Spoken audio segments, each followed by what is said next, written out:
Welcome into this Monday morning edition, Blue Sky Live here with you. I am in Oxford in my home office, courtesy of Realtree, Realtree.com.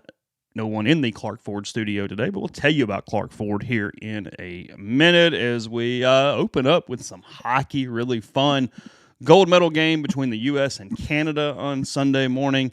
The U.S. getting the golden goal in overtime against the Canadians. We hit on that, expand that out into a couple other thoughts, and then recap the rest of the weekend and whatever else is going on in the sports world here with you this morning. Good to see the activity so far in the stream.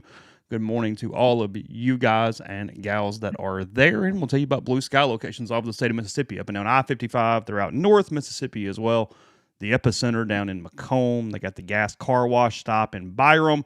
Lunch specials, Sweet Daddy's locations all over the state of Mississippi. Lunch specials, brisket, pulled pork, and much more with them. So again, Blue Sky all over Mississippi, including in Oxford. And Neil can tell you about Clark Ford. Indeed, Clark Ford's in Amory, Mississippi, 662-257-1900 is the number. Call it. Ask for Corey Clark. Tell Corey what Ford product you are looking for or interested in. He'll send you a quote.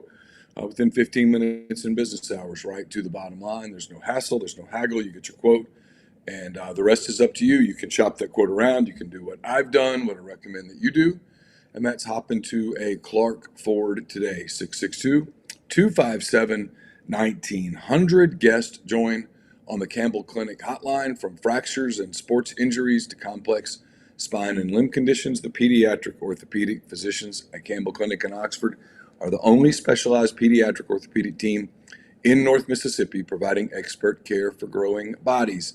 Visit CampbellClinicOxford.com to schedule an appointment or call 901-759-3111.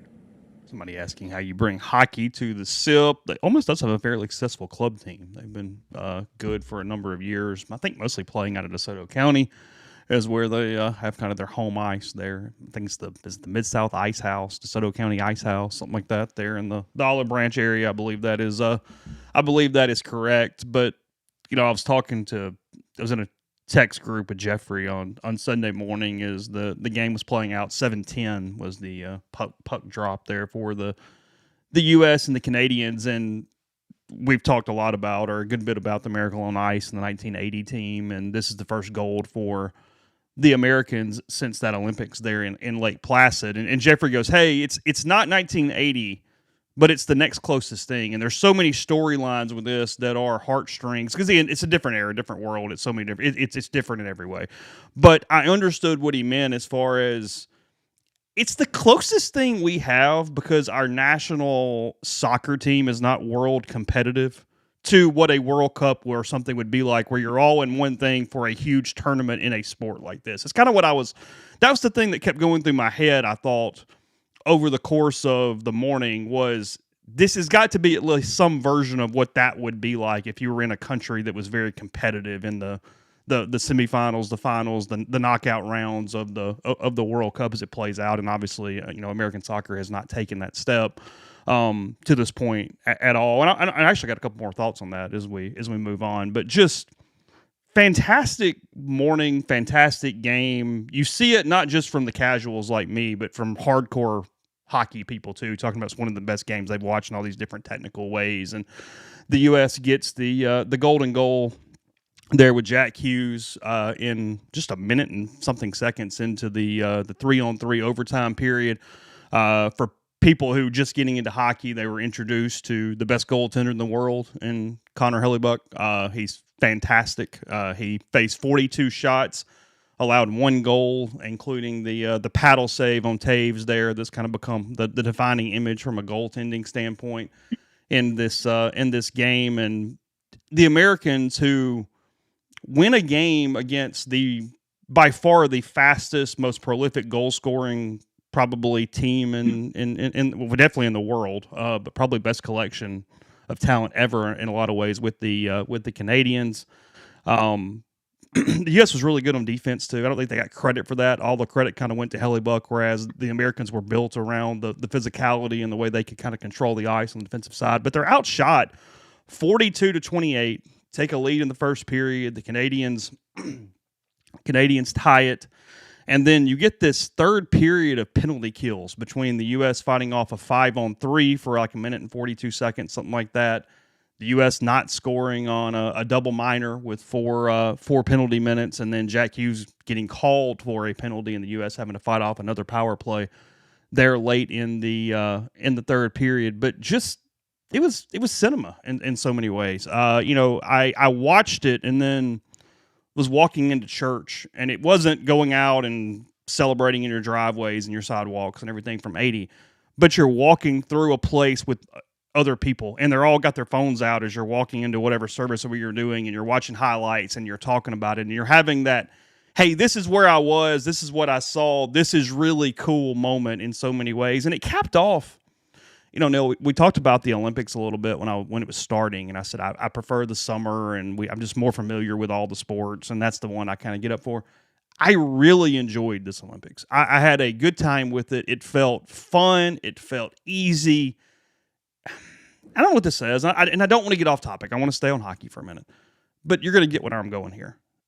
Everything feels so damn serious everywhere. I really enjoyed something just being fun and light and cool, because I avoided all the political rhetoric bullcrap that was going on around it in a lot of ways. I just watched the event and watched the athletes and enjoyed people celebrating what they worked for 8, 12, 16 years for, and went, damn, this is fun. This is light. This is pretty freaking cool. And it ends with this unifying sports moment for the country, being the Canadians, and it's actually a rivalry now too. That's another element of this, where we were sort of the pesky ankle biter, I think ESPN said, for so long. Very good, but not to the Canadians level. And now it is a real, true rivalry moving forward. We get to experience what that looks like, and then you get the emotional element there at the end after they win, bringing Johnny Gaudreau's kids onto the ice, holding his jersey up. Would have been a member of this team was killed by a drunk driver in 2024. Just, I know I'm rambling, but just hit every single element of what was a fantastically cool morning. Yeah, no, I mean, you just covered it. It kind of checked every box for like life, really. What makes you want to watch something? What makes you want to consume something? What makes you invested in something? Um, I don't watch a ton of hockey, but I watch enough hockey to recognize the names on the jerseys of the Canadian players. Um, McDavid's one of the best hockey players in the history of the world. Um, Taves and I mean those are names that you're used to hearing if you watch. Yeah, If you're they were playing probably without like, Sidney Crosby, obviously. yeah, but it was great. I mean, I watched the last two periods and then I watched the overtime. I didn't realize that they went to an overtime like that. I guess I should have, because the women went to something like that the day before, but I Yeah, wasn't. exact I same, wasn't. exact same score. They beat the Canadians 2-1. But I wasn't really paying attention. This was, yeah, it was cool. It was. I mean, I caught myself really getting into it late in the third period when the Canadian got penalized for the high stick, where he Mm-hmm. basically knocked out all of Hughes's teeth, and then the U.S. got the tripping foul, and you were so nervous about they were going to miss it on, they were going to lose late in the third on the power play, and then they go to the overtime, and it's kind of over before it starts. But it was exciting. I mean, I did not consume as much Olympics as you did. Just haven't really had the time to do it or been in the mood to do it. But I watched some, and yeah, I mean, I'm kind of disgusted with some of the coverage. If I'm being totally honest, I don't mean the TV coverage. I mean just some of the content that comes out afterwards, some of the political stuff. Um, I saw where some people were upset about Cash Patel being in the locker room. About them being on the phone with the president, stuff like that. I'll be honest, I can't relate to that sentiment. It was a national win. They were, you know, they were on the phone with the president. The 1980 team was Walter Mondale was the sitting vice president. He was there. He was in the locker room with them, I believe. I mean, that's part of the country. I mean, I just don't consume much political content anymore because I find some of it to be so alienating. But yeah, it was just a cool moment. Those guys were super excited that you could see that, and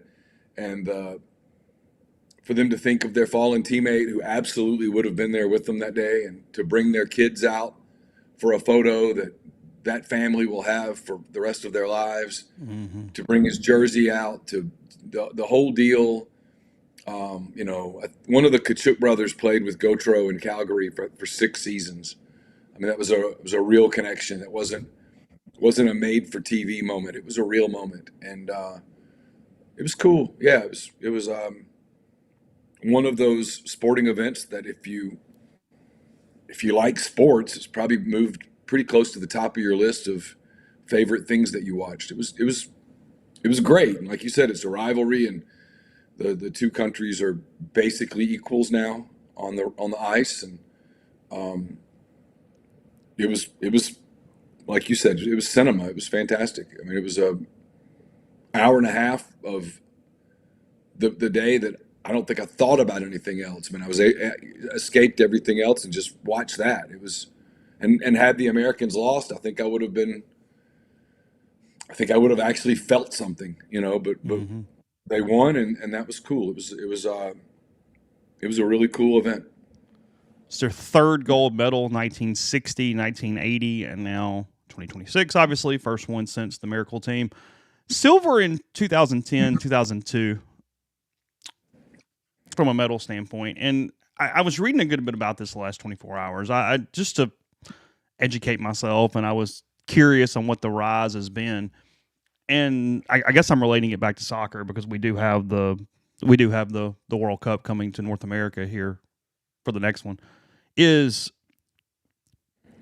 we've talked so much about the U.S. soccer team trying to build and what that's looked like over the last decade, 2 decades, pointing toward this World Cup cycle, and kind of a weird national sentiment because you've got the really big soccer people and the anti-soccer people and everybody clashing and what it's really meant and kind of where the truth falls in the middle over the last growth. And look, the MLS is booming from a valuation standpoint. Now, is it one of the top leagues in the world? No, but that's not the point. It's still increasing in value and in participation and people being interested in those markets.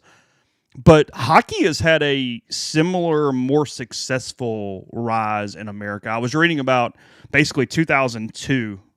They said, hey, we've got to get better with skill guys. We've got to try to skate with these people. How do we do this? And the U.S. youth hockey development has been probably a very much undertold story because it's our fourth sport or whatever it is here in this country. But it's one of those deals where you set a plan in place over probably multiple decades of trying to get somewhere and then achieving that and achieving it in a way that if you were writing the story, and that's kind of where my head was going, was, hey, if I was tasked with this writing this, is you had to get better at skill. You had to try to skate with these teams that are doing it. And you win on this 3 versus 3 thing that's only about skill and speed, where you're just playing this wide open, crazy thing, and you've got Hughes is one of our most skilled players, and he gets the goal. His brother had the quarterfinal one against is it Sweden? Yeah, against Sweden in the quarters. You set a plan, and then it comes out perfectly. And there's something really cool with that when it's this long range goal, because frankly, we don't do long range goals very well, just as a worldwide society. So I found that as maybe the most compelling human element of this. Is there was people then in 2002 that set this in motion, and probably were told they were psychotic and crazy at the time, and yet here we are. So it was neat. Yeah, I don't know enough about the development program. I do know that there's parts of the country where like youth hockey's huge. It's the way youth baseball is in our part of the country. I mean, it's just massive. There are kids that a good friend of mine from high school. She and her husband lived in suburban Chicago, and their son got into youth hockey at a really young age, and I mean, it is super competitive. He actually played on the Ole Miss club team a little bit. Um, they they've had real success in development. There's been a lot of development on the U.S. soccer. It takes so So, long. well, it's just so competitive. I mean, I don't think people understand. Um, I think people understand how big soccer is in other parts of the world. I don't know that they understand how skilled the players are. From and unlike in our country where you have to compete against sports that are clearly far more popular, in those countries you don't. You know, the elite players that would play football or basketball or baseball here, they play soccer and they play it year round and they're coached incredibly well and they play on national teams at a pretty early age where there's a level of chemistry and culture that it's going to take more than a generational cycle to match that if you can ever match it, and that's probably very debatable. And then at the U.S. level, the development program probably hasn't been as consistent maybe as hockey has been. They've undergone some leadership changes. They've it got political. Maybe the hockey did too. I don't know, but they've had some shifts in strategy and stuff of that nature. So, but look, I mean, this summer soccer is going to be, and I'm not going to be the guy. I'm not doing the soccer fight again with people. It's just not worth it. People think what you think. It's fine. Um, it's going to be a big deal this summer in the States. The ticket prices are insane. Hmm. You know, it's. I think it's going to be a really big story, and you know, the people that are anti-soccer are going to talk about how the American team didn't do this or didn't do that. But to your point, yeah, soccer's really grown. I mean, the MLS, there was a game on Saturday that I stumbled across for a moment. I think it was in Cincinnati, Atlanta, and Cincinnati, and I'm going to guess it was fairly cold in Cincinnati Saturday, and that place was full. It was packed. I've been to some MLS games where you can see a lot of young, professional looking people at those games, and they love it, you know. And what does that look like in 30 years? I don't know. I'm not convinced that it's going to ever get the traction that some people think it might get, but it's definitely a sport that has grown in popularity at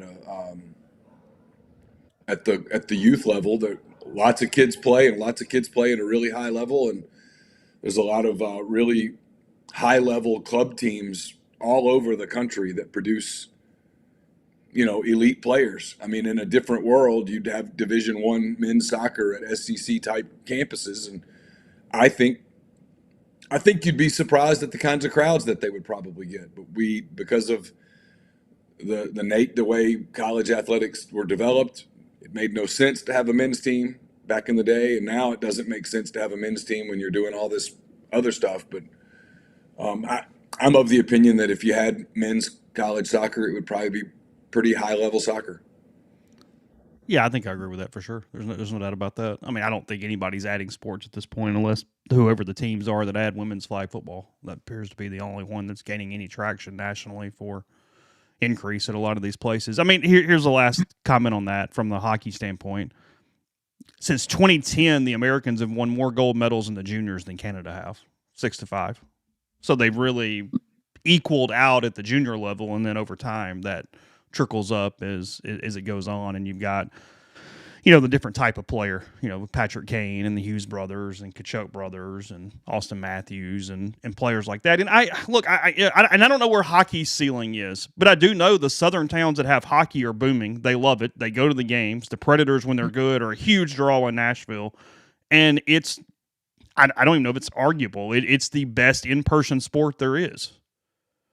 So Yeah, you just kind of I wonder. mean, I don't know. I Kind mean, of the wonder. NHL's a great product. For whatever reason, it has just not been able to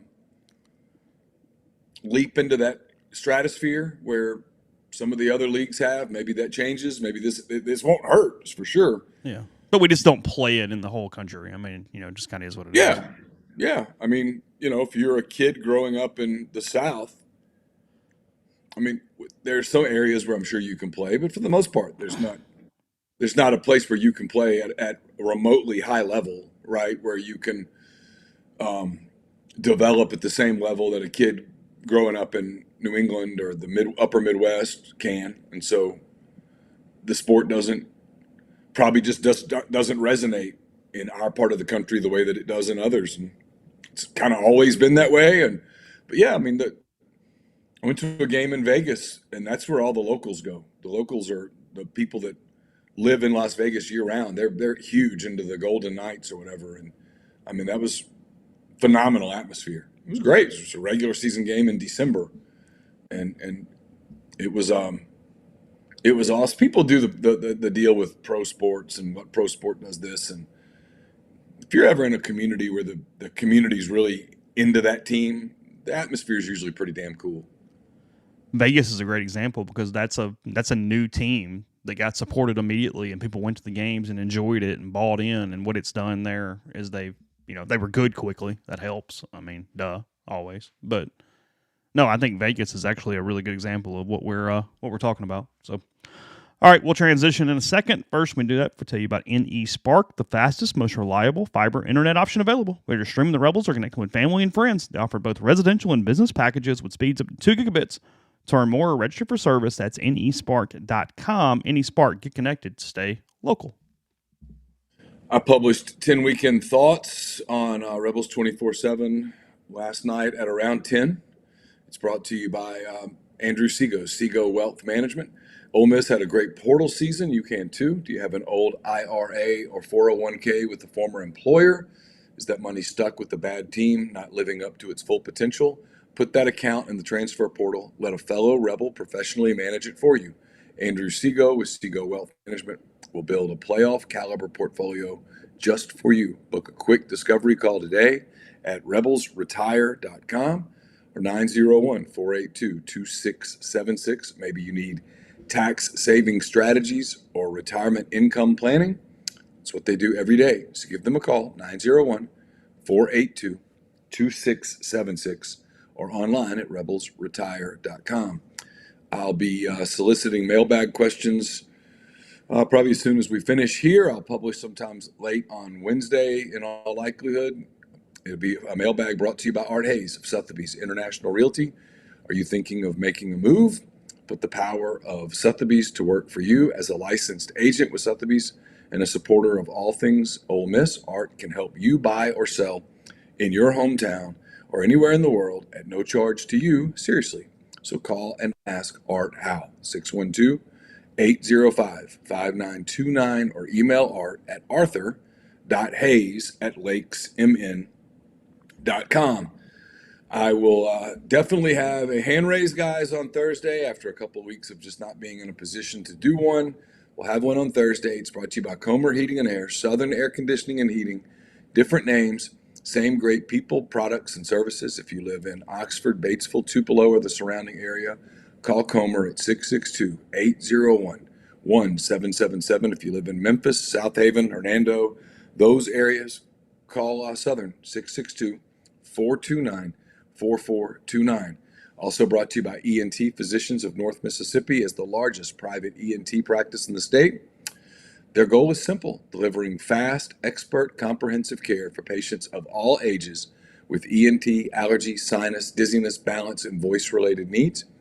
With same-day or next-day appointments with ENT urgent care for that annoying cough or sore throat, in-office CT scans, and same-day allergy testing, and access to their comprehensive audiology team, offering a full range of services from hearing aids and custom hearing protection to potential surgical options. ENT Physicians of North Mississippi are committed to removing barriers to care. They now have new locations in New Albany and Starkville, in addition to Tupelo, Corinth, and more. You can learn more at entnorthmississippi.com or call 662-844-6513. Podcast is brought to you by Horn Legend, hornlegend.com. Get the finest quarter zip sports shirts, vests, jackets, men and women on the jackets and vests. Tons of options for you there. Again, go to hornlegend.com. They got the Diamond Elite baseball collection. Now that we're in baseball season, they got custom logos to a lot of the SEC's baseball programs around the country, including Ole Miss. I'm wearing an Omaha quarter zip right now as we're doing this here podcast. Hornlegend.com and click Competitive Digital in the drop down. We would appreciate that.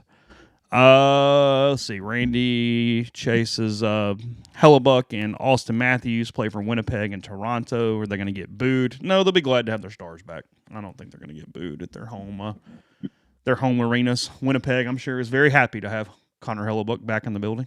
And credit to hockey, they just pause everything for the season and let them do this. So that's an institutional thing there. It's what they do in Europe all the time. They'll pause for national stuff, and it works. It absolutely works. I mean, hell, English Premier League's big in the States. There's a reason that it gets the numbers that it gets, and it continues to get put on the air. There are a lot of people that watch it. It's one of the problems MLS has is Americans are still more apt to watch European soccer because it's better. Yeah. Just a quick here as I transition. Ole Miss women's tennis beat number 4 LSU yesterday. Grant Roberts, in his first season as a head coach, was an assistant under Mark Byers for a while. And I have to give credit to Ole Miss's social media team here going into the day.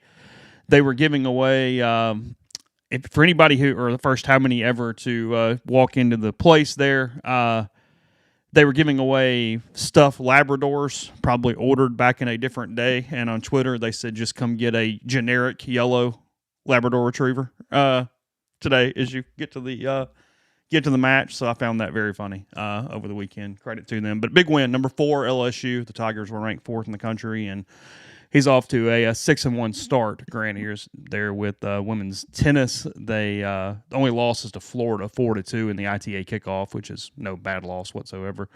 I think men open SEC play with Oklahoma today. Their new coach, Jake Jacoby, he has them undefeated. They did not lose during non-con play. I don't think, at least. Maybe I'm wrong. Maybe I'm completely wrong, but I don't think so. Former Mississippi State assistant taking over in his first season as the head coach at Ole Miss. It's a good time for a PSA here because of the crazy difference in the baseball polls. We use d1baseball.com no matter what. It's a pet peeve that I have when people put number 4 against number 4 because they pick people's highest rankings across the sport, and there's about 14 different baseball polls. So I use D1 no matter what, and I'm very aware that D1 has Ole Miss number 25 this week. Baseball America has Ole Miss number 11. It is a huge range difference, but before we get into tomorrow when they play Southeast Missouri State, just letting you know that's the way I always do it. I pick a poll, and I used Baseball America way back in the day, and then once Kendall and Aaron broke off, I have switched to d1baseball.com. So as a site, that's what we do. So that's why it's going to say number 25 tomorrow. I dread this. You don't know how much I dread this. It's just the rule. It's what we do. So just it's just and people ask, why do you do it? We do it in football too. We use the AP poll because it comes out at the beginning, and we can just use it the whole year. Mm-hmm. And then in November, when they start the CFP poll, if there's a disparity, people bitch. Now, there was a week this past season when Ole Miss was higher in AP than CFP, and I continued to use AP, and no one said anything. It's funny how that went away for a week. It's just a consistency thing. Both of us are sort of wired this way. It's just consistency. And look, here's the deal, and you know this more than I do. Nobody knows yet who's what. You might have some gut feeling on some stuff. You might have some eye test things. But I saw Chris Lee, our friend at 24/7. He covers Vanderbilt, does SC baseball, SC Southeastern 16. Thank you. And Chris pointed out, I don't remember the exact number, but it was something like 64-7 for SEC teams over the weekend, including the midweeks. So kind of everybody's winning. And when you're trying to, how you compare this SEC team to this SEC team, it's really hard right now. So I wouldn't want to have to put a poll together right now. I mean, I just wouldn't. I mean, I don't know how you could compare Texas A&M and Ole Miss today, or how you could compare LSU and Arkansas or Florida or Vanderbilt. I don't know. I don't know how you realistically how you would do that, right? It's like when you're trying to, you get a lot of questions, and they're legitimate questions. I totally understand them. Like, hey, Chase, you've seen 8 games. What do you really think? Mm-hmm. And the answer that if you gave it honestly would come across as smart ass. And so you're smart enough not to. But the answer is, I don't know. I think they look pretty good. The only thing that lends me pause is if you took any other SEC team and they played this exact same schedule, they might look exactly the same way against these teams. So I don't know, right? And when you're sitting at Swayze for 6 hours a day, you're not getting an opportunity to watch the other teams, and they're playing in February too. And you don't know whether coaches are sort of slow working pitching rotations at this time of the year. Hint, they probably are. You don't know whether coaches are experimenting with lineups this time of year. They probably are. You just don't really know yet. And so, could Ole Miss be the 11th best team? Sure. Could they be the 25th best team? Sure. Could they be better than 11? Absolutely. But like today, there's just no way to really know. So, not that anybody's going to actually get worked up about it, but there will be 3 or 4 people who do. That's why it's just a consistency thing. Yeah, real quick, thanks for keeping me honest. Wicked Brew, and I'm being serious. I appreciate that. Men's tennis lost 4-3 to Texas A&M over the weekend in College Station, so that was their first loss of the season. But again, losing 4-3 in College Station is not harming you. They had one of the best. Ole Miss had one of the best transfer classes in the country. They're going to make the tournament, and we'll see where it goes there for that. I will say that. I mean, when I was in school, tennis was a big deal here, and it was fun. It drew people. It drew a lot of interest. I would, just from a community standpoint, it being better is a positive. So hopefully that's headed in that direction. Yeah. Look, a couple things. Ole Miss sweeps Missouri State over the weekend. Yesterday, the one close game, Ole Miss wins 3-2. They were horrific with people on base yesterday. They were 1 for 15 with runners on base, 1 for 12 with runners in scoring position. Their only hit until the 6th inning was Dom Decker's home run to lead off the game. The wind was absolutely howling out to right field in the right center gap yesterday. Ole Miss scores off the Decker home run to right field, and then Judd Utermark somehow got a ball out to left, but Judd's different. He hit his 35th career home run yesterday, his 6th of the season. Judd is now 13 away from the school record set by Kyle Gordon back in the 80s at 48, so we're probably somewhat on watch for that now. I like Judd's chances of getting 13 more before the year is done there as he chases that record. He had 22 a year ago, and Mike was pretty funny after the game because in maybe the second inning or first inning, Judd had hit one toward left field, and Mike was playfully making fun of the crowd. He goes, as soon as it was hit, he goes, the crowd's going, ah, and he goes, I've seen plenty of baseball, and this wind, that wasn't getting out of here. He goes, I just kind of stood there. He goes, I was immediately yelling, tag, tag, tag, going, no, that's not doing anything. And he said then later when he hit essentially the same ball again, he goes, I did the same thing. He goes, I just stood there, and somehow it did carry over the bullpen wall and got out there to left. Braden Randall with the game-winning hit for Ole Miss in the bottom of the 8th. He rolled a ball up the middle, scoring. Cannon Golden, pinch runner from second base. Colin Reuter hit his second double of the day to put a man on second, and then that was the game. As Ole Miss pitched the crap out of it yesterday. Will Libbert was fantastic again as the Sunday guy. They really have the makings of a solid rotation. Again, it's early. It's Nevada. It's Missouri State. But I really like the rotation, just seeing a lot of baseball. Frankly, Hunter's the biggest question mark. And if that's your biggest question mark, you're probably okay through 2 weeks. And I mean that from the standpoint of Hunter is doing an accelerated version of where he struggled at times last year, which is just simply throwing too many damn pitches, and you don't get deeper into the games. It affects how you have to use relievers. It does so many different things, and he's just not putting away batters and getting out of innings. And he's maybe the best I've ever seen at pitching with runners on base. So nobody scores on him much, but it just impacts the game in different ways as the day moves on. Cade Townsend was awesome. It's a cross checker over the weekend that thought that Cade Townsend, from a pure stuff standpoint, was the best Ole Miss pitcher since Bobby Wall. Oh wow. Told somebody that over the weekend. 4 pitches, running fastball up into the mid-90s. A lot of really real stuff there from Townsend. And showing pitchability, because he and Libbert over the weekend have both – the way they got people out the first week was completely different to how they got people out this week. And that's the sign of somebody who sticks at a starter level or who has that type of helium from the draft as you move forward. There's a lot of arsenal there with Townsend and Libbert. So we'll see where it goes as the year moves on. But that's your biggest positive. They got great relief outings again from Calhoun, Rabe. Walker Hooks was really good yesterday. And then some other guys, too, that have sort of solidified on the back end that I don't know that was expected. And look, neither team Ole Miss has played as pitches very well. Nevada and Missouri State are not arm schools at all, but they can hit. So I do think you can read a little bit into the pitching side of Ole Miss through 2 weeks. They're going to get a step up in competition. This weekend in Houston, they face Baylor, pretty good Big 12 team, fine Big 12 team. They play Ohio State on Saturday, who I think really sucks.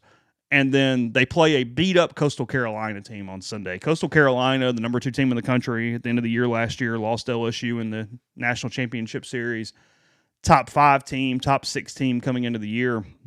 But they are down at least one arm right now. Maybe their best reliever, Dominic Carbone, is done for the season. Tommy John on him. And then I don't know Cameron Flukie, their Friday night guy, their ace. He missed his start this past Friday with a rib strain. I don't know. I don't know anything else regarding that for this week, but that would throw Ole Miss into a weird or a much better spot if he was out and they had to flip their rotation around on Friday and Saturday, getting to that game on Sunday. By the way, early start. They play Coastal Carolina at 10 a.m. on Sunday morning, so a little bit of an early brunch baseball there in that one. But look, 8-0 is 8-0. You finding ways to win. They're winning in different ways. I think that's relevant. Mm-hmm. I don't mind answering. I have 2 things. I don't mind answering all the questions. There's just a lot of answers we don't know, as Neal said. I will say this, though, and this is me bitching a little bit. I do get a little annoyed by a couple different things. And annoyed's not the right word on the first one, but I'm just not going to play along. I'm not going to pick up RPI until like April. So I don't care where RPI is in late February. The fact that Ole Miss is 8-0 is the thing. You are trying to get to 21-5 in the non-league. However in the world you get there, and if you do that, you're in good shape and you move forward and you're fine. So I don't really care about that. And then, and this is my one pet peeve for the day, is I hate getting asked to comment on something from somebody else says when they clearly didn't watch the game. We're just reading the box score and going, well, that guy sucks. And I'm like, no, had you actually watched it, you would see this is what happened. And it was different. And I feel like Braden Randall is catching that right now. I get that he had a couple errors early in the year. And I'm not saying he's going to go be Zach Cozart out there, because he's absolutely not. But I do think Braden has taken very positive steps in this last week. He made an error yesterday, but it was a mental error after a really good catch, just trying to throw out a lead runner. That was not a fundamental mistake that you would be frustrated by as a coach. Frankly, Mike was like, hey, I'm glad he got to the ball, and it is what it is. It's an effort play, not the end of the world. I don't think Ole Miss is as bad at shortstop as they're getting credit for being right now. They're not going to be great, but they don't have to be great. You're just trying to be average there, and I really think Randall is fine right now. I think we are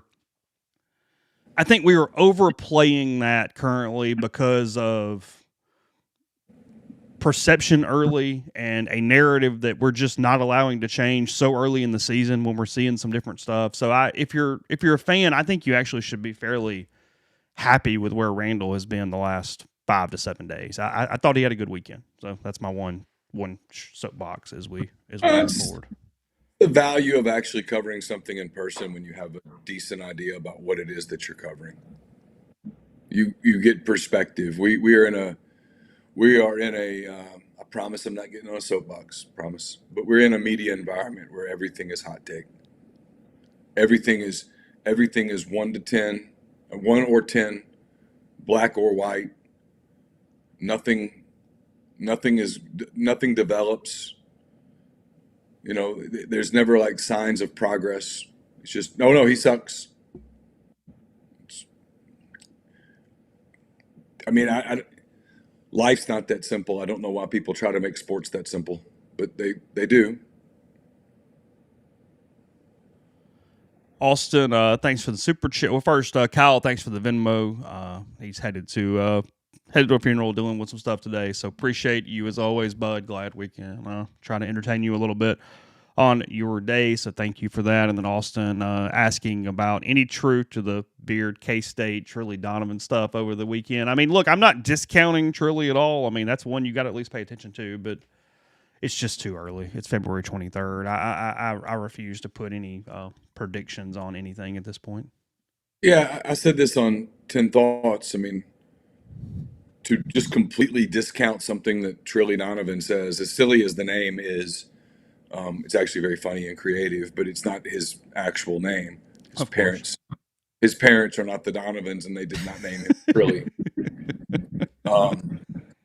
But I mean, he has a decent track record. I said he's not Ken Rosenthal or Adam Schefter or Shams Charania, but you can't discount it.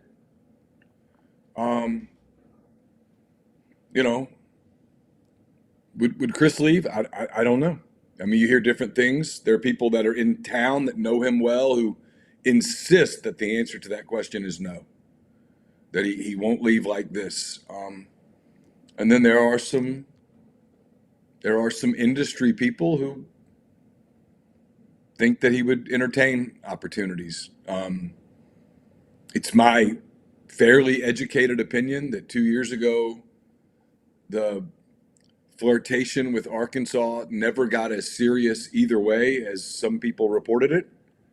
And then I think last year he probably could have had the Texas A&M job if he had decided to take it, but there were some reasons that he didn't, and he's at Ole Miss, and Ole Miss has compensated him remarkably well, and they have put a player acquisition package in place that puts him in a position to be competitive.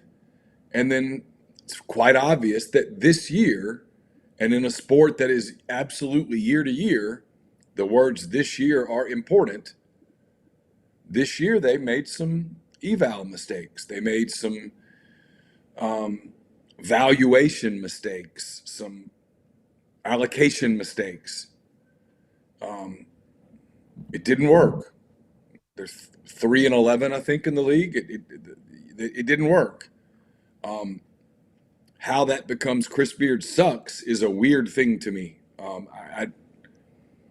I'm struck by how odd that is. The idea that something could be that. But again, I'm back to my thing about black or white. It's last year when they went to the Sweet 16 and were a Sean Padula ball on the rim away from maybe going to the Elite Eight. He was the next second coming of John Wooden. 11 months later, he sucks. Think about that logically. What if he stays? The question will be, hey, what did you learn, and how do you avoid those mistakes moving forward? What do you do differently this time around? And I'm in the minority on this. I mean, I think in a world where Chris Beard walks away from Ole Miss, and I'm not saying that I have no inside information at all about that. None, zero. But in a world where he did, I don't know how anybody could look at that and think, well, that's a good thing. No, I mean, no, of course not. I mean, he's in multiple ways, perception and otherwise. It's a new era. It's you're having to, you're having to do things. You're having to evaluate players with a new component that you really didn't have in the past. Now you have to say, what is this player worth? What percentage of my pie is this player worth? And that is different than how good is this player? No, the only even sort of equivalence, and it's ridiculous as a comparison, is when baseball had to delve out 11.7. And you go, hey, I've got this salary. I'm using air quotes because it's not the same thing. But otherwise, no, nothing close to this at all. Zero. Does not compute. Yeah. And So, so, and I've said this, I've written this, I've said it. I think it's important because, I mean, I've had people getting mad at me, Chase, that I'm not like fire and brimstone over this. I mean, I watched them play a lot this year, and it obviously didn't work, but you can look at it sometimes and see what they were thinking. And there's a difference, right? I mean, there haven't been many games that I've watched where I'm like, man, what in the hell were they thinking? I kind of get what they were thinking. And then once it didn't work, I mean, if you were an NBA team, you'd be trading off pieces right now. You'd be accruing some draft choices. You'd sort of be doing the tank thing for next season. This isn't an NBA team. You're just stuck with your no. roster. There's nothing you can do. And it obviously didn't work, but I get where they thought maybe they had some pieces put together. Those pieces just didn't fit. And I don't think they knew that until late. And and then here's the thing, as long as the guys play for him, he's going to continue to coach them. That's just who he is. He's wired that way. I mean, for the people that are waiting for him just to completely run the bus over this team and go, F it, man, we're thinking about next year. F those kids. That's not happening. So he's going to continue to coach and say those things, but privately, and he hinted at this in his post game on Saturday. I mean, privately, they're turning the page. They're learning. They're looking ahead to how do you fix this? How do you avoid this a second year? And I mean, and look, people do the thing about the SEC not being a great league. Not, I think some of that is hyperbole. There's still some really good teams in the league. It's still hard to go get wins.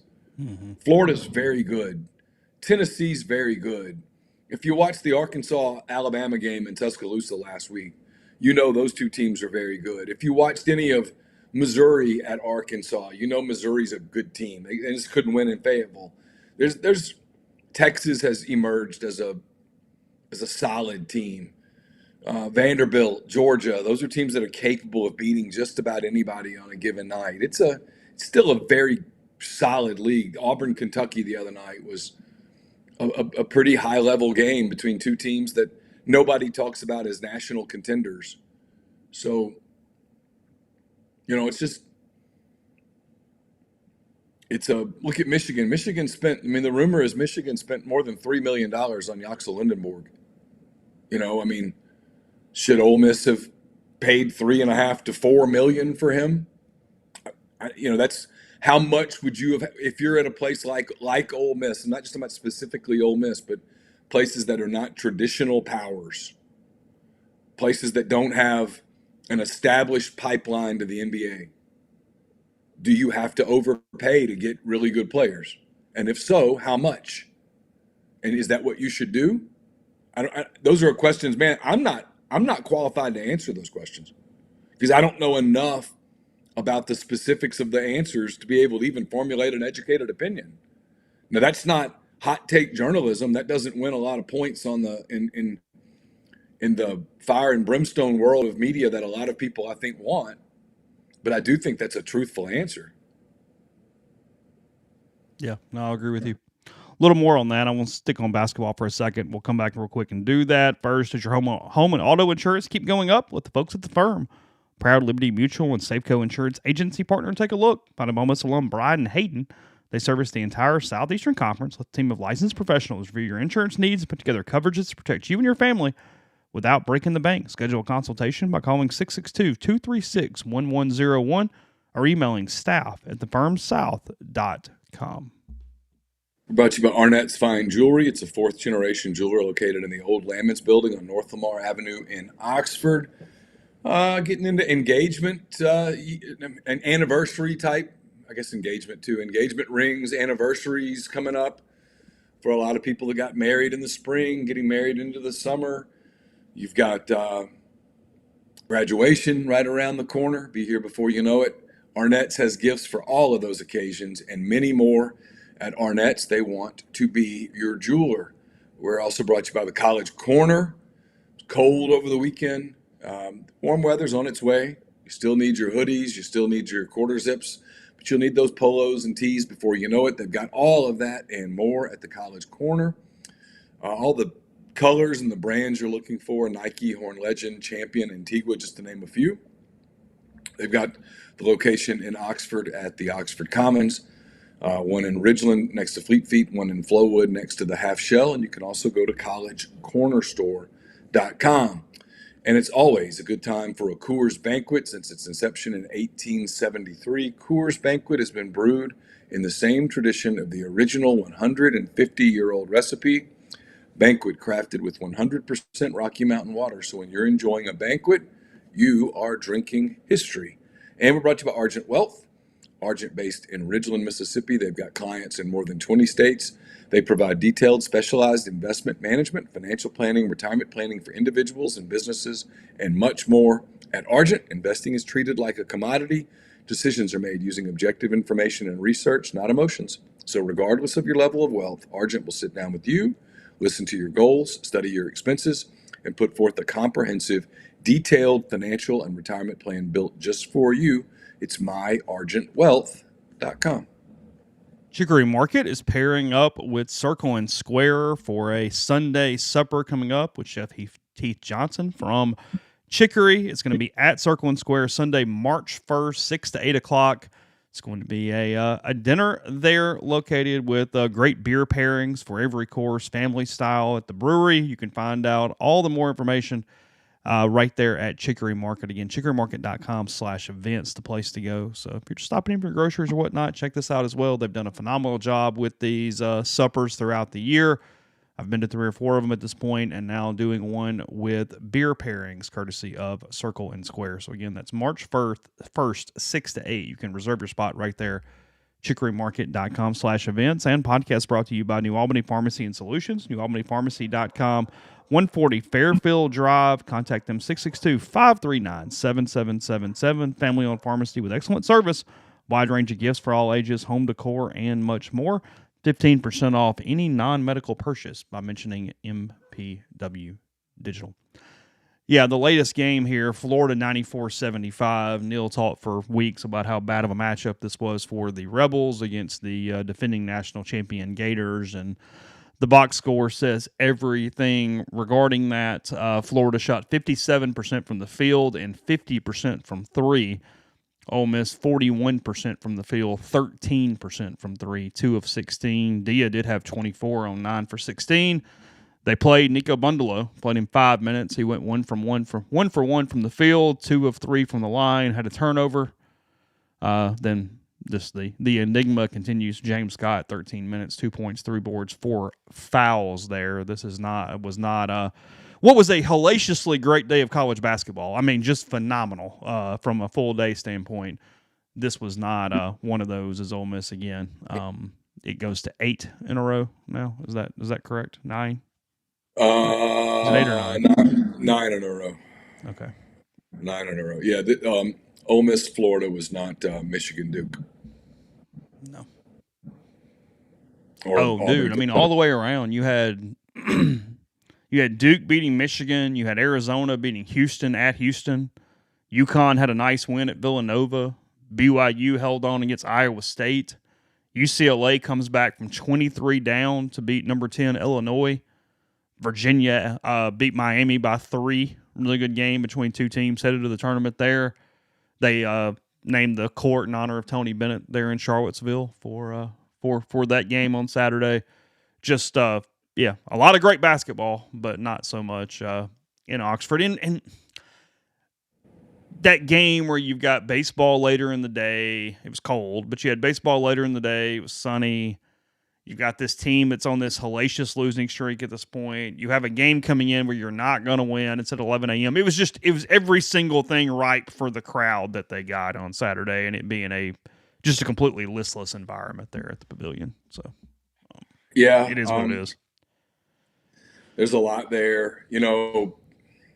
We don't get it much. I see it a lot of places where the people do the vitriolic, you should punt basketball. I understand the sentiment. I don't agree with it, not even a little bit. Um, if you Is if you LSU look the at only school in the conference that's sort of punting it? yeah, and I don't think their punt's a permanent punt. Um, I'll be curious to see sort of what they do even moving forward in the next season. But when you look around the country and you see the exposure that the game gets this time of year, the crowds that are other places, and I've seen the pavilion just rocking this time of year several times. No, no, you would have to if someone actually. It's one thing to do the hyperbole about this we should put all this money into this or that. Um, if you're running a SEC program, your athletics program, you look around at that and you say, we can't just wave the white towel at that. We've got to at least try to be No, competitive no, and it just didn't work for a year. That's it. it That's just all. That's didn't. all that Yeah, happened here. You turn yeah. around, you do it again, you see what happens. I'll let you write that column. I'll just Okay. I'll just put Dateline Nashville on it. Just say it just didn't work this year. Yeah, that's all. But in a lot of ways, it's really that simple. Look, I mean, again, Oklahoma's not giving up, and they suck. Like, I mean, it just kind of is. Look, not everybody can win. No, and in a league where hey, look, RPI, Schmarpii. I'm going to promise you this about SEC baseball. Everybody's going to have a shit weekend. Uh-huh. It's coming. It Auburn is swept LSU last year. They did. It's coming. There's going to be a weekend for Ole Miss and for LSU and Florida and Vanderbilt and everybody else. There's going to be a weekend where it just doesn't go your way and you play somebody hot. Maybe you don't quite play well enough and you're going to get your ass kicked 3 days in a row. And the truth is the sun's coming up the next day and it's going to be all right. But there's going to be all of this, oh my God. And I get that's just It's where we emotional are. stuff. Yeah. But with this basketball team, it just didn't work. I mean, when your people are looking for an autopsy of like, why didn't it work? Or did they not have enough team functions? They paid the Say wrong those- people and paid them too much money. That's what they did. Say those words out loud again and think about them. Paid Did the they wrong not- people, paid them too Yeah. much money. Did they not have enough functions? Seriously? The roster has the wrong people on it.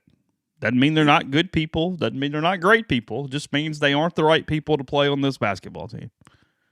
And there's a couple of guys that I kind of wonder if the bigger salaries created pressure. And when that pressure kicked in, it was. There are Major League Baseball players, Chase, who can thrive in Tampa or Cincinnati, but if you put them in New York or Boston, they melt a little bit. Does that mean they're bad people? No, it just means they don't really fit. Seth Greinke never he had it in his contract that he wasn't going to play in those markets. Oh, it's in every sport. It's in the portal in every sport now. You see that. You especially see it, though, yes, in basketball and baseball. I mean, that's one of the things that happened to baseball a couple years ago. You can be from Mercer or Duke, and I'm just picking out places. I'm not calling out those individuals, but like wherever, and hey, slump doesn't really mean anything. Here it matters. Come to Oxford and do that for 3 weeks and see how things handle. It's a different pressure. It feels different. It doesn't.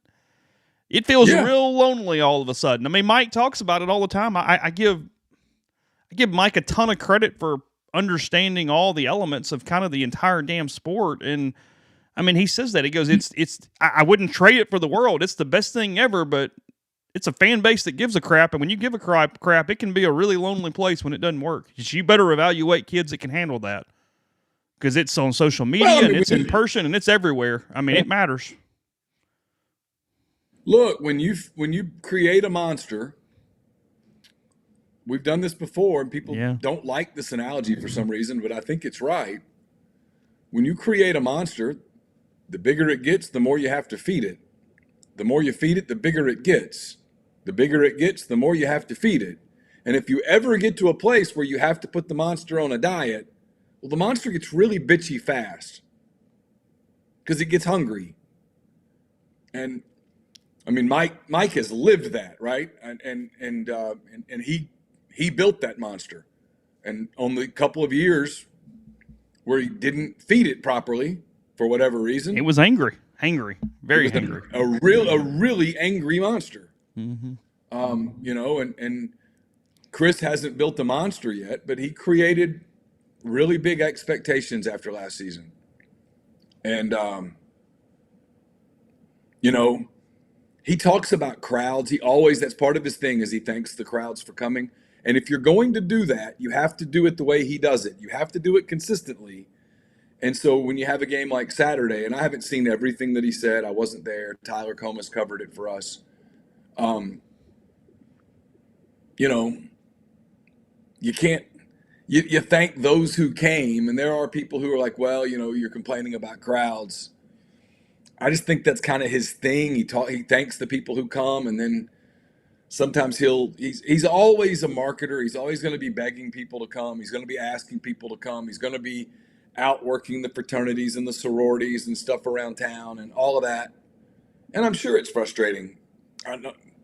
I can promise you there's not one soul on the face of the earth more bothered and frustrated by what's happened with this team than Chris Beard. It's not close. No, it's not. Regular size Ben says, shout out New Albany Bulldogs soccer on their first ever state championship. Oh yeah, congrats to the dogs on that from the weekend. I can't think of the coach's name, but he's terrific. He's really, really good. I think they played the same team for the third year in a row, and they'd lost to them. The Bay High, I think, they had lost to them the previous 2 years in the title game, really? And then they won. I think they won 3-0 the other day, New Albany. Okay.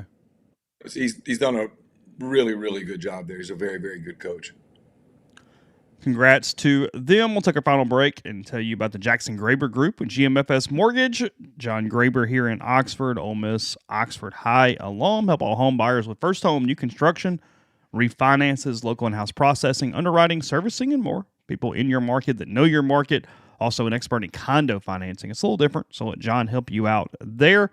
Buying a home, refinancing, or just have questions. GMFSmortgage.com/JGG. 662-762-4502. We're brought to you by John Edwards, Regency Travel Incorporated in Memphis. When you use John, you're using Virtuoso. It's a worldwide network of travel partners that allows him to supply his clients with added values, unique benefits, simply not available to other travelers. If you're thinking about trying to plan a trip that creates a lifetime of unique memories, get in touch with John. Give him a budget. That's important. Give him some parameters, and he'll give you options that you probably won't find on your own. 901-494-3387, or send him an email at jedwards@regencytravel.net. First-time clients will save $50 off their first booked trip just by telling John you heard about Regency Travel on MPW Digital. Get the beautiful, healthy smile you deserve at Corinth Dental. Dr. Bubba McQueen, Dr. Jenny Beth Hendrick are devoted to restoring and enhancing the natural beauty of your smile using conservative, state-of-the-art procedures that will result in a beautiful, long-lasting smile. From routine checkups to advanced treatment, including implants and Invisalign, Corinth Dental is here to help you achieve your smile goals. Schedule your appointment today. Take the first step toward a better version of yourself. It's corinthdental.com. Podcast is brought to you by G&M Pharmacy, 662-236-2222. I've got to run by later today and pick a couple things up from them. But, hey, they can deliver it to me as well. They deliver locally in the Oxford area, and they offer medicine, free prescriptions the same time each month, and take care of you. So here in Oxford, that's 662-236-2222. Soccer titles real quick. I'll just kind of run through it since he mentioned New Albany. MC, Madison Central wins back-to-back 7A titles, beating Biloxi 2-0 in the final. Center Hill beats George County in 6A. Sumrall shuts out Pontotoc 4-0 in the 5A title game on the boys' side. As previously mentioned, New Albany 3-0 against Bay High. Bay High was looking for a fourth straight state title. there for them. St. Patrick beats St. Andrew's Episcopal for the Class 1A title on the men's side.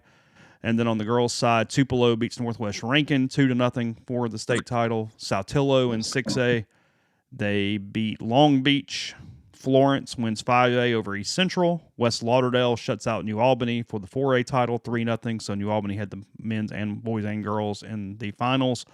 And then West Lauderdale over New Albany. St. Patrick wins Class 1A against St. Andrews as well. So both teams in men's and women's on that side.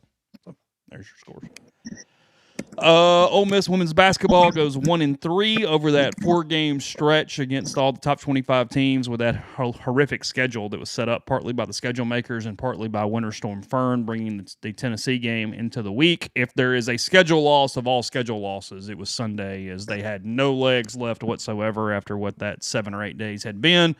And when you're facing what is likely the number 2 team in the country, it was to be expected. They lose 85-48 in Columbia on Sunday. Cody McMahon has played a lot of basketball, and she just had no legs.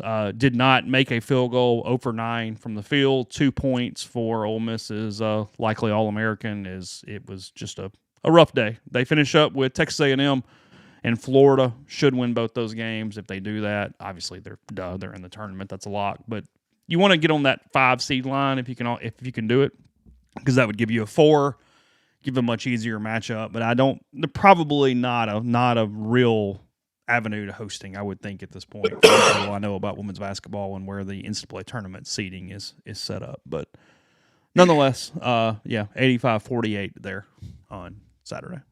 Sunday. Sorry. That's where that was. Yeah, not the team to go play or the environment to go play in when you don't have any juice left in the tank. No, it's that is not a recipe for winning, right? No, that was that was a schedule loss going in. You went, just. I mean, and even when you play at the very highest level, it might not matter. Your odds of winning there against that team are not good. Mm-hmm. By far the best SEC program now. Texas is really good too, but Carolina's got the jewelry. Yeah. So that is what it is. For anybody didn't see it, just horrific news out of, I guess, the Midwest. Rondale Moore apparently committing suicide over the weekend. The former Purdue wide receiver was in the NFL, had a couple decent NFL seasons, but really had taken the college football world by storm during his freshman season. Was an All-American there in his first year under Jeff Brom and at Purdue. I read Greg Doyle's column yesterday. Just tough, really. One of those, hey, call your people, get help, all the things that we say every time there. I think it was Hollywood Brown that was taking it very hard, one of his NFL teammates, that he had talked to him hours before that he was found there at a home in, I guess, New Albany, Indiana, I believe is where it was, if I have that right. So yeah, there was a video. I think when he was with the Cardinals, and it was J.J. Watt. I think I might have some of this wrong. And it was a Wednesday practice, and he had just dropped the ball, and he was just incredibly hard on himself. And people who are like that, it's very difficult. I always hear people say, just get better. Well, if it were that simple, there's something in the wiring that makes those people very difficult on themselves pretty much day to day. And he obviously was in a really dark place. It's tragic. He passed away. Greg wrote about this. I did not. I went to him because I knew he would have something on it. Rondale Moore passed away in that fashion on the 10-year anniversary to the day of pinning a tweet on his own Twitter profile page that said, "Note to self, be patient." 10 years ago that day, for whatever that day was. So, Brett asking, where can I find the hat I have on? I think they're going to start selling them. This is a prototype. We're checking out some different designs and things, but we're moving that direction with both these type of situations from Horn Legend and some MPW digital gear as well. So working on that in real time as we move forward. Um, Thoughts on Yo and Lane? I don't blame Yo at all. Lane's a child. Trying to bring women's basketball into this and just keep his attention and whatever up is ridiculous. I mean, it's such poor form. And look, I wrote this in Around the Horn on Thursday, and I mean, and I'm not getting any points here. I've been very clear about our relationship. She's done a really good job of improving her messaging the last few years. Like, I think she has done a really, really nice job, and I'll defend her on this. I saw some message board post of, hey, she's begging for a crowd. It's her freaking job to ask for people to show up. It's not begging. You're the freaking coach, and you're asking people to come support your program that you've turned into one of the top 20 programs in the country, give or take. I mean, that's crap. That's somebody who doesn't like women's sports. No, she No, is it's like Chris Beard does that, right? That's just part of the gig. I mean, when Mike Bianco first got to Ole Miss, I would bet that he not begged people to come. I don't think it's like you said. I don't think it's begging. It's part of your job is marketing your program. I mean, and when when you're running a sport that's not called football, a lot of that marketing you have to do it yourself. I mean that's and look, this is a really small media market. There aren't a lot of local TV channels that are out at your practices. So you got to get a little organic with it. It is what it is. So you've got to do those things, and I agree with you. She's done a really good job of messaging and self marketing, and she's been great in the community. Town. I mean, she's done a good job. No, she's been excellent the last couple of years. She's sharpened her messaging. She's got away from stuff that nobody cared about. It's been really good recently. And you have to live in Oxford to understand this. I think Oxford's a small town, and it's one thing on a Saturday, on a weekend. It's another thing when you have a sport where you're depending on people to come out on a Tuesday night or a Thursday night in a town where you've got youth sports and you've got high school stuff and people have church activities. People, it's night. There's just stuff, and there's a limited audience that you're working with, and it's a challenge. It's a challenge that she faces. It's a challenge that the other sports at Ole Miss. It's a part of the deal, right? It's not a big town. And if you only come really, and this isn't, I'm not preaching at Ole Miss people at all. I'm just saying in general, if you only come for football weekends for the most part, I don't know that you fully get it. Like Oxford, we can tell you, we live here. I mean, live there. I'm not there right now, but on a random Tuesday, it's a lot different than it is the Saturday of the Tennessee football game. Mm-hmm. No, I don't remember this, and I don't have the stat. Basketball specifically is the one impacted by this. Oxford in like population within like 90 minutes or an hour or whatever it is, it's like the second lowest in the SEC or something. Like I forget exactly. Right? Again, I don't know the exact number or whatever it is, but yeah, like they have the hardest time from a sheer population standpoint of because of your local ability in that way. Yeah. So no, and look, I mean, I saw it here, and I don't think Wicked's being negative or anything, but yeah, Yo got a crowd on Thursday night, and the team played well. They ran out of legs. You don't go 0 for 19 in the fourth quarter unless you have no legs left. That's why you miss shots. That's why you miss shots at the rim. That's basketball 101. You get tired and you don't finish. You don't follow through. I mean, no, they played their asses off on Thursday night against a really good team. I mean, I was reading a bad story somebody wrote about the game on Thursday because it was a different topic I was talking to somebody about, and they were basically like made LSU was this resilient, plucky underdog. And it's like, oh, good God, Ole Miss played a top 5 team on the road that's like one of the longest, quickest teams in the country and lost because they had no legs left because they played 2 days before that. No, I mean, Thursday was a positive for that program except for not getting the win. So, Chase Parham, women's basketball defender at Ole Miss, apparently. That's where we are. How about that? There we are. Yeah, I know. Oh, God. All right, Terry Hayes getting the ball for the Rebels tomorrow against the Southeast Missouri Redhawks. Ole Miss finishing up their Missouri swing here. Except the bad news for the Rebels, they don't play the main Missouri team this season. The Tigers are not on the schedule. That would help because that's at least 2.5 dubs for pretty much everybody in the league at this point. So, they did sweep A&M last year. They did. They did. Yeah. They Got hot at the end. The Tigers, those Tigers. got hot at the end. Played to the end. Credit to them. Well, Mike yesterday was making a big deal like, hey, Liberate wasn't affected by this weather and whatever. And I was like, he played in Missouri last year. Like, this weather was beachy compared to some of the stuff they did in Como over the course of what last season would have been like. So, and he's from up there too. So, yeah, this was playing in 42-degree weather was not going to change his calculus. It was cold Saturday, though. All the newbie reporters that didn't pack the coats and things on Saturday. That was the mistake. Swayze's cold. Yeah. You gotta prepare. So yeah, Swayze can be one of the coldest places on earth. Yeah, especially when you're waiting for the game to end down at the bottom. A little chilly. Oh yeah, A little chilly. Mm-hmm.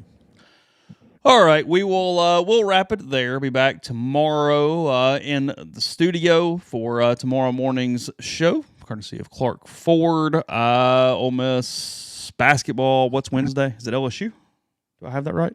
Yeah, Wednesday is at home against LSU at 8:00, and then Saturday is at Auburn at 7:30. That's their week, and the next week they have 2 home games. And then the week after that is the tournament, and then there we go. That will probably put a bow on it. Yeah, then the portal. So, all right, appreciate everybody this morning in the stream and otherwise. We'll talk to you guys again tomorrow. Take care.